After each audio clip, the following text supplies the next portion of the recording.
How we doing today, guys? Sam here with our special guest for your fishing report this week, LJ from G-Eye Jigs. We're all excited. It's Rockfish Kickoff.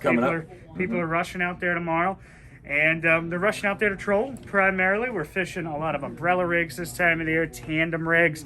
LJ has some beautiful jigs here, these beautiful parachutes. You can put that behind an umbrella rig, or you can take 2 and a 4 ounce and put them in a tandem rig. Rig. Hey, keep in mind also that anglers got a total of 440. That's it. So it's a limited supply. We don't make these all year. You need to get back into producing the regular jig heads that we sell and some other things that we're working on that are new. So actually, anglers has better supply than I do for my own line. So yeah. Awesome. While they last. So as far as places to go, one of your best things to do this time of year when in doubt is just find the mouths of the rivers and get out there in that 60-foot contour out in front, and you zigzag the channels. You head up onto the shallow shoal, and then you come back out into the channel. East and west, and then until you find a depth where you're marking good marks and your lines start actually going down. Yes. So you don't have to troll for these fish. No, I don't.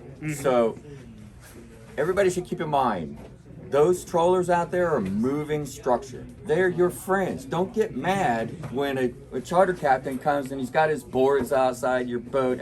He's doing you a favor. Bringing fish. Like, and sometimes, like, I'll see them there. There's 3 of them, and they're going like this line, and nobody can move because there's no other. And I'll take my boat, put it up on plane. I'll sneak up there, and I'm all quiet. And what's happening is, as that boat moves through the water, fish know 3 things. They know what boats are, nets are, and they know what hooks are. They don't like any of them. And so when that charter boat comes in, these little pods of rockfish, these big fish, they're just in pods. They're not schooled up like, fall. They just kind of, oh yeah, here comes the boat. I don't like boats. And then here I am sitting there like, me and my buddies were casting there, and we're catching fish off of the boat. So the clients drive by and they see us all hooked up. I'm like, man. So let's talk about the colors and the sizes that I like to use, okay? When the fish are deep, I'm gonna go to 1 ounce, all right? I like to use the churple this time of year, and I have no problem matching it up with Bustum's bait here, the mackerel, and the hot chartreuse. And don't be afraid of the pink in the churple, okay? Another color I like to use is the, all these colors, you see them. Another thing is that these fish, this time of year, a lot of times they're gonna be high, especially on a sunny day. So anglers has the 5/8 and the 3/4 ounce. Don't be shy on it, even on a windy day when there's whitecaps out there, okay? Sometimes they'll be way far out from your boat as you're drifting. You got the whitecaps going, and you find out like 3/4 or 5/8 ounce. That's what they're hitting on, and they wanted to be that far away from the boat, and you're going to pick them up just like that in open water. A lot of these fish are coming from a lot colder water than we have here in the bay, so that warm water really does push them up the rise. I mean, you'll see 40-inch fish bust on the surface. I've seen it plenty of times throughout May. And I fish out of Chesapeake Beach, so I'm kind of like south of what you guys target up here, but it's still a great area. The mouth of the eBay, always, Bloody Point, out in front of Chesapeake Beach, even farther south down to Solomon's Island. Same tactics, same colors, same thing is going to produce fish for you. All right. So aside from rockfish, we do have some other stuff going on. The snakehead are finally starting to heat up pretty much. They're in their full swing. And we are now able to, with the warmer weather, push away from some of our slower presentations we were fishing in the winter times, in the fall time, the early springtime. So fishing baits like chatterbaits with a nice aggressive action to them is always a good bet. These are the jackhammers here from Z-Man, which are most people's favorite. They're just built a little bit stouter than some of the other ones. Help you land a couple more of those feisty fish. I always suggest with a chatterbait is adding a trailer.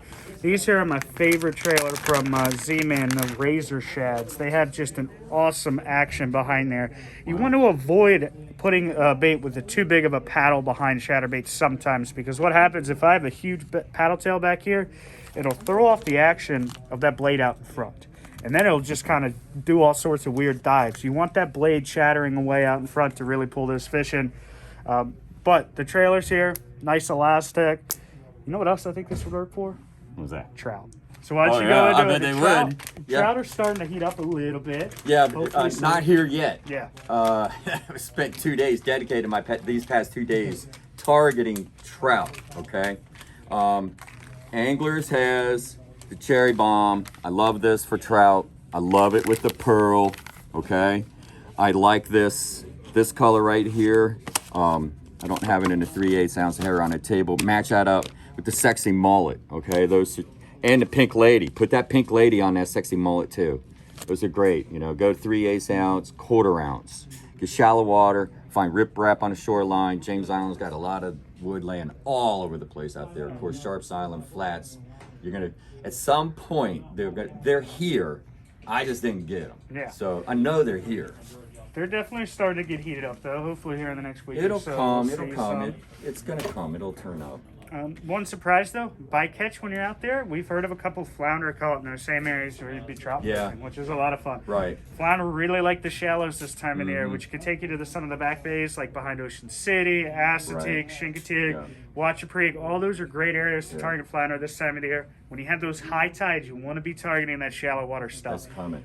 When that tide comes up, don't be afraid to. You'll pull them out of 6 inches of water sometimes when that tide is really high out in the islands.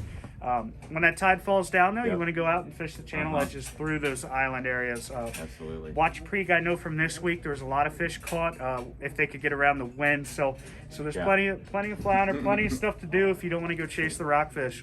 So we thank LJ for stopping by Thanks for having the me. fishing report, Appreciate it. and we wish you guys great luck out there in opening season. Thanks Have a lot. good Good one. luck.